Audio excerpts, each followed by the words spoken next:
우리는 자기를 칭찬하는 어떤 자와 더불어 감히 짝하며 비교할 수 없노라. 그러나 그들이 자기로서 자기를 헤아리고 자기로서 자기를 비교하니 지혜가 없도다.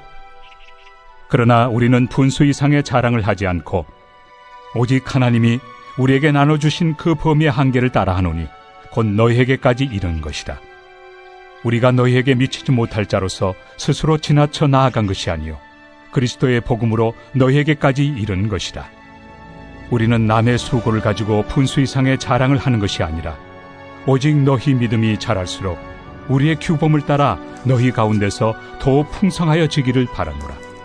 이는 남의 규범으로 이루어 놓은 것으로 자랑하지 아니하고 너희 지역을 넘어 복음을 전하려 함이라. 자랑하는 자는 주 안에서 자랑할지니라. 옳다 인정함을 받는 자는 자기를 칭찬하는 자가 아니요 오직 주께서 칭찬하시는 자니라. 안녕하십니까. 9월 24일 화요일 말씀 묵상 시작하겠습니다. 고린도후서 10장 12절부터 18절까지 말씀을 읽었습니다.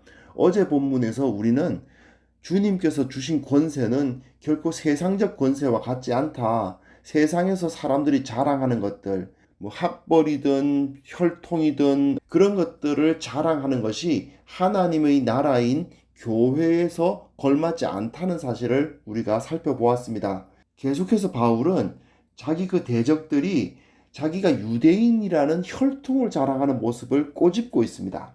그러면서 그들이 자랑하는 것이 얼마나 헛된 것인가를 오늘 본문에서 보여주고 있거든요.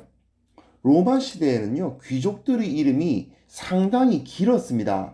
소위 말하는 좋은 혈통일수록 그 이름이 길어져요. 그 이름에는 성도 있고 자기 조상 중에서 어떤 큰 업적을 남긴 조상의 이름도 들어가고 이런 식으로 해서 5단어, 6단어까지도 한 사람의 이름이 길어졌습니다.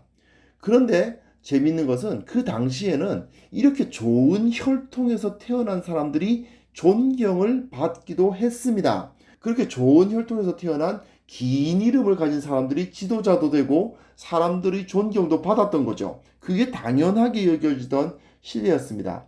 그런데 유대교에서도 하나님을 섬긴다고 하는 유대교에서도 마찬가지의 모습이 보였던 것입니다.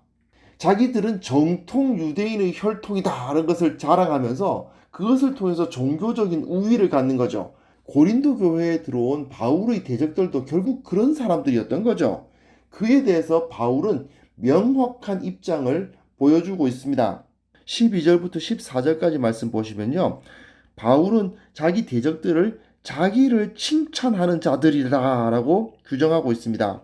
그러면서 그들이 지혜가 없으며 우리는 그런 식의 자랑을 하지 않는다는 이야기를 하고 있는데요, 바울은 자기를 대적하는 그 사람들, 즉 자기를 칭찬하는 자들과 더불어서 감히 짝하여 비교할 수 없다, 이런 표현을 써요. 무슨 소리냐 하면 그 사람들이 자기를 자랑하고 있는데 나는 그런 사람들이 갖고 있는 그런 자랑거리를 갖고 있지 않은 낮은 사람이다. 내가 어떻게 그렇게 귀하신 분들과 나를 비교할 수 있겠느냐, 그런 이야기예요. 바울도 사회적 지위로 말한다면 충분히 자기를 자랑할 만한 것들을 갖춘 사람이었잖아요. 그럼에도 불구하고 이렇게 말하는 거죠. 그래, 대단하신 분들이고 나는 그 사람들하고 짝할 수가 없다는 거 인정한다. 이런 식으로 이야기를 시작해요. 그러나 그렇게 자기를 자랑하는 자들은 자기로서 자기를 헤아리고 자기로서 자기를 비교하는 자들이다, 이렇게 말하면서 지혜가 없다라고 일갈하고 있죠. 바울과 그의 동역자들은 하나님이 우리에게 나누어 주신 그 범위의 한계를 따라, 여기서 한계란 말은 이제 기준이라는 의미로 사용되는데요, 하나님께서 허락하신 범위의 기준을 따라서 나는 자랑을 하겠다, 나도 한번 자랑 한번 해보자, 이런 말인데요. 그런데 바울의 자랑은 그들처럼 혈통이나 또는 학벌이나 재산이나 이런 것이 아니고 내가 너희에게 이런 것을 자랑한다, 이런 표현을 써요. 내가 고린도에 와서 복음을 전한 사람이다, 이겁니다. 사실 고린도 교회에 들어와서 바울을 비난한 이 대적들은 정작 자기들은 고린도 교회를 위해서 한 일이 없어요. 고린도 교회를 개척한 사람들도 아니고요, 그들에게 복음을 증거한 사람들도 아니고요. 그들을 영적으로 키운 사람들도 아니에요. 그냥 어디서 들어와서는 바울보다 자기네들이 더 거룩하고 더 종교적으로 높고 예루살렘 사도들로부터 인정을 받은 사람들이다. 이런 식으로 나오면서 바울을 폄하했던 사람들 아닙니까? 근데 그들에게 바울은 지금 이렇게 묻고 있는 거죠. 나는 이 고린도에 와서 복음도 전하고 그들에게 영원한 생명을 주었다. 정작 저들은 뭘 했습니까? 이렇게 묻고 있는 셈입니다. 바울은 지금 자기가 어떤 지위를 가진 사람이다. 내 혈통이 어떻다. 내가 랍비 가말리엘에게서 배웠다. 이런 건 전혀 자랑하지 않아요. 오로지 그의 자랑은 나를 통하여서 주님께서 복음을 너희들에게 전하셨다. 나를 충성되이 여기신 주님께서 나를 붙드사 나를 통해서 이곳에 복음이 전해지게 하셨다. 이걸 자랑스러워하고 있는 거죠. 15, 16절을 보시면요. 남의 수고를 가지고 분량 밖의 자랑하는 자라는 말이 있습니다. 남의 한계 안에 예비되었다. 이런 표현들이 있는데요. 자, 이 한계, 헬라어 카논인데요. 여러 다른 해석들이 많습니다만은 저는 이 헬라어 카논이라는 것을 기준, 규범 이런 표현으로 보고 해석하는 것이 좋을 것 같아서 그것을 선택합니다. 다른 해석이 틀렸다는 것이 아니라 모든 해석을 다 선택할 수는 없으니까요. 이 한계라는 말을 번역한 이 카논을 규범 또는 기준으로 해석하는 방식을 사용해서 묵상을 진행해 나가겠습니다. 사도 바울은 자기 대적들이 남의 수고를 가지고 분량 밖의 자랑을 하는 자들이라고 규정을 하고 있어요. 바울은 고린도에서 복음을 전하면서 수고를 했습니다. 그런데 그들은 고린도 교회를 위해서 아무것도 안 했거든요. 바울이 수고해서 세운 교회에 와가지고는 자기들이 혈통 내세웠던 사람들이죠. 뭐 대단한 랍비에게서 배웠을지 모르겠습니다만 그런 거 내세우고 있었던 겁니다. 바울은 지금 그런 식으로 자랑하지 않는다. 바울은 우리의 규범을 따라서 커지기를 원한다고 표현했어요. 남의 규범이 아니라 우리의 규범을 따라서 커졌으면 좋겠다. 우리의 규범이란 뭐냐? 주님의 기준인 거죠.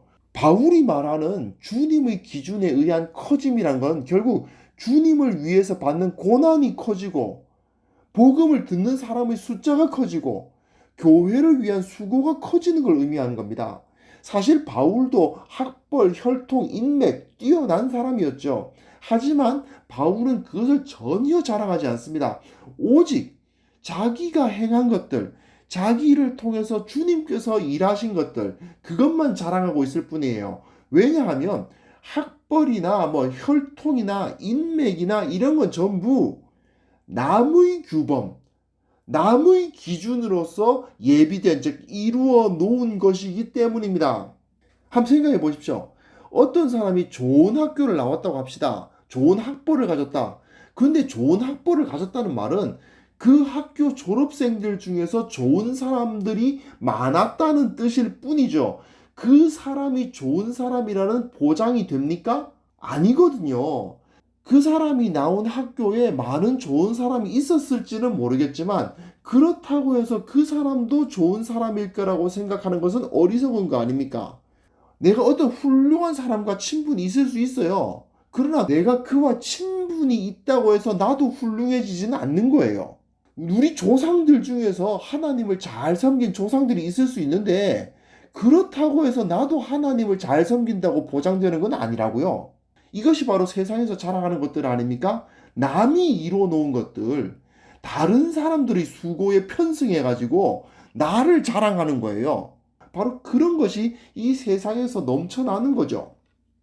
17절, 18절 보십시오. 그래서 사도 바울은 이것을 정확하게 딱 지적한 다음에 자랑하는 자는 주 안에서 자랑할지니라 옳다 인정함을 받는 자는 자기를 칭찬하는 자가 아니고 오직 주께서 칭찬하는 자가 되어야 된다. 이렇게 아주 확고하게 이야기를 하고 있습니다. 바울은 자랑하는 자는 그 자랑이 주님 안에 있어야 된다고 말합니다. 자기를 칭찬하고 자기를 높이려 하지 말고 주님의 칭찬을 받아라 이런 이야기를 하는 거죠. 세상적인 자랑이 대부분 다 이런 식 아닙니까?